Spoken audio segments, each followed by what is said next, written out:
kampung baru.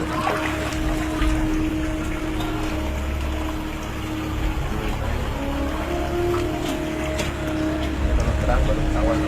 Lagi dong.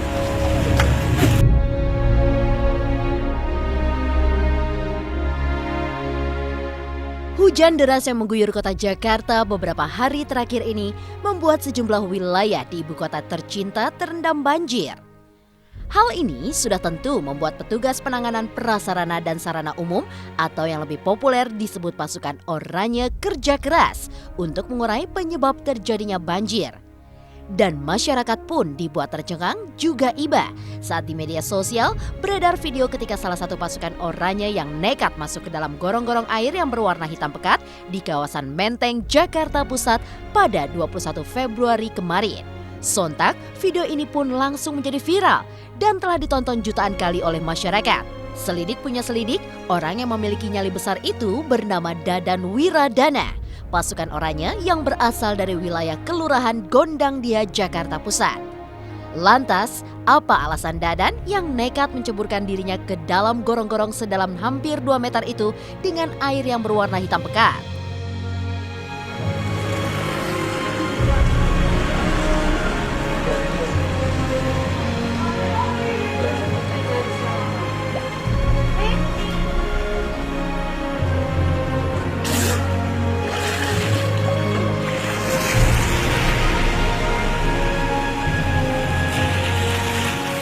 Ini yang kemarin saya nyelam di got. Ini kondisinya. Surut? Iya. Apa gimana? Kejadiannya sekarang sih udah surut, air udah ngalir. Nih contohnya tata air yang ngangkut semua. Ini hasil dalam. Sampah, lumpur, pasir juga. Ya dirasain ya udahlah. Yang namanya got kan memang bau. Bau sih pastilah. Cuman nggak terlalu dirasain ya. Yang penting intinya surut dan nggak ada banjir lagi. Awal mulanya saya nggak tahu juga itu ya ada apa bak kontrol yang kayak gitu ya. Cuman lagi nyapu genangan doang. Terus ada laporan dari warga bahwa ada air yang meluap nyampe banjir. Saya langsung ke tempat kejadian nama komandan saya. Saya langsung koordinasi Pak Lurah. Nunggu Pak Lurah datang bareng-bareng sama Pak Lurah kita ke sana. Karena saya udah pernah juga ya berapa kali nyelam. Maksudnya bukan nyelam ya masuk gorong-gorong. Ya udah saya inisiatif sendiri, begitu pas dibongkar saya langsung nyebur. Tapi izin dulu saya sama Pak, saya mau langsung nyebur. Ya udah nyebur langsung. Betul, yang jadi viral di sosmed itu adalah PPSU kami namanya Dadan Wiradana.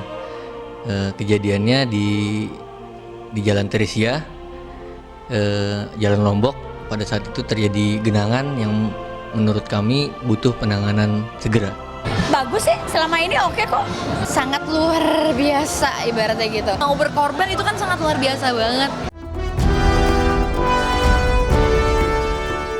Keberanian pemuda berusia 27 tahun yang mendapat gaji sebagai pasukan oranye sebesar Rp3.350.000 ini berada di kedalaman air kotor yang penuh bermacam sampah tanpa memakai perlengkapan menyelam termasuk tabung oksigen memang memancing perdebatan. Pasalnya, aksi nekat Dadan ini bukan tidak mungkin akan mempengaruhi keselamatan jiwanya. Lantas, benarkah jika Dadan tak memperdulikan soal cibiran yang mengatakan jika aksinya ini untuk mencari sensasi? Harusnya itu yang nggak boleh. Maksudnya jangan juga terlalu yang bagaimana membahayakan diri kan gitu. Pastinya kasihan, tapi dia juga memang bekerja bertanggung jawab sesuai dengan pekerjaannya. Tapi kita harus appreciate apa yang mereka kerjakan, bahwa sekarang Jakarta bersih. Sekarang Jakarta kalau ada banjir-banjir dia dengan cepat membersihkan sampah gitu. Agak ini juga ya gitu, agak sedih sih sebenarnya gitu. Karena sebenarnya kayak kalau di luar negeri udah punya alat sendiri untuk membersihkan di selokan-selokan yang ada di kota-kotanya kan gitu. Dan kalau di kita sendiri ya masih harus seperti itu gitu. Jadi sangat disayangkan, sangat sedih banget gitu. Jadi ya mudah-mudahan kedepannya sih berkurang lah gitu. Karena kan kasihan ya Mbak. Maksudnya ya setidaknya dibikinin alat untuk membersihkan selokan gitu. Tambah miris lah, selokan kan udah bercampur dengan semuanya gitu kan ya. Jadi kayak yang aku bilang harus berjiwa besar banget untuk melakukan hal seperti itu gitu. Ya kayak kita aja kan pemain kan belum tentu semuanya mau kecebur di kali Mbak, belum tentu semuanya mau kecebur di danau, apalagi selokan. Karena keadaan darurat, dadakan juga kan itu, nggak mungkin harus ngambil alat dulu. Ya karena emang harus ditindak cepat kan, yang namanya genangan, takutnya tambah meluap, tambah banjir lagi. Ya udah, saya nyebur, saya maksain nyelam kan, nyari permasalahannya di mana sumbernya, ternyata emang di situ sumbernya. Ya udah, saya coba keruk deh sama teman-teman. Untuk pemirsa nih, jangan salah paham dulu karena kemarin saya nggak pakai, bukan yang nggak pakai, ketambah ketinggalan. Yang kedua emang dadakan, darurat. Jadi saya yang ngambil keputusan buat nggak pakai alat. Ini alat-alat sebenarnya nih, kayak helm, pelindung kepala sama ini. Ada masker juga sebenarnya, ada masker sama senter kepala. SOP untuk pengecekan saluran sudah ada ya. Mungkin itu menggunakan sepatu boot yang jelas, terus pakaian yang sudah yang kami berikan, pakaian oranye itu, lalu sarung tangan dan juga Google atau kacamata buat menyelam. Itu kita sudah kasih tahun lalu. Tapi balik lagi, kadang-kadang anak-anak ini lebih nyaman atau lebih leluasa, Pak saya nggak usah pakai ini deh katanya, saya lebih nyaman kayak gini. Memang ya kalau buat aku pengorbanannya luar biasa karena satu, jelas kesehatannya pasti dikorbankan karena selokan itu sendiri kan pasti seperti kita tahu banyak kotoran, itu kan pasti ya bau ya, maksudnya bisa dibilang bau, terus juga isinya sampah segala macam, dan tanpa alat bantu apapun nggak kebayang sih. Kalau aku pribadi aku cuman bisa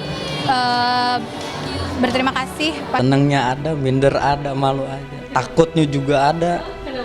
Ya takut aja karena kan takut ini ya apa, ya ngelihat kayak komen-komen di Facebook kan, ada yang pro sama kontra kan, makanya bingung, saya serba salah kan, harus buat saya udahlah biarin, ini niat saya kerja bukan cari sensasi atau apa, karena emang udah tugas saya sebagai PPSU.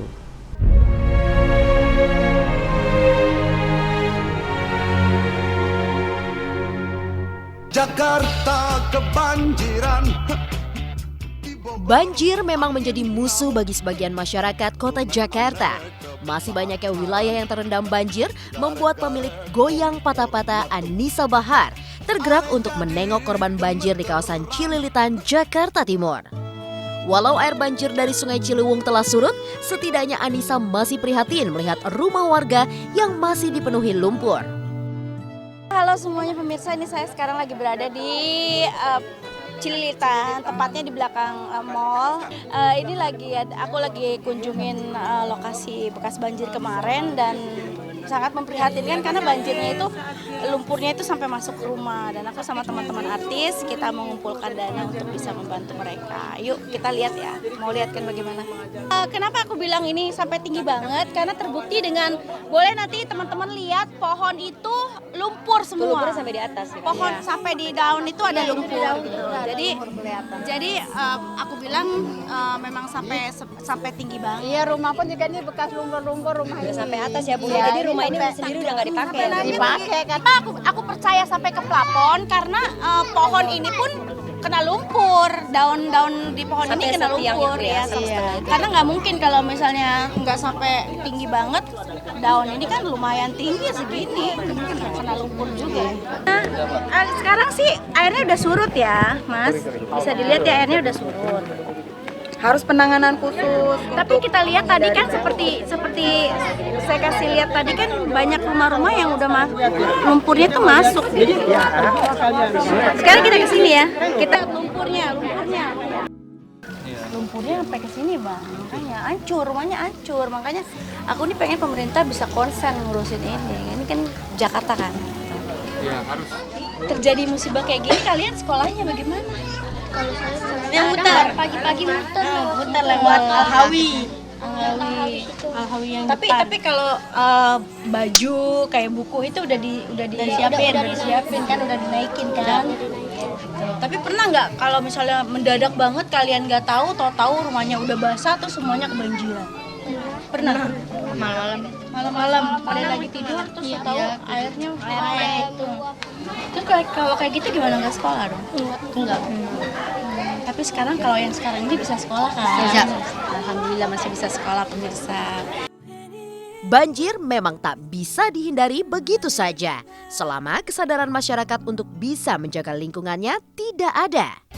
Dan tak hanya aksi nekat Dadan Wiradana yang meramaikan sosial media, sejumlah foto yang juga menampilkan sisi lain banjir menghiasi dunia maya. Mulai dari penjajah makanan yang tetap berjualan meskipun air sudah merendam setengah bagian gerobaknya, hingga potret sejumlah anak-anak yang justru memanfaatkan banjir untuk berenang sambil berkostum Putri Duyung.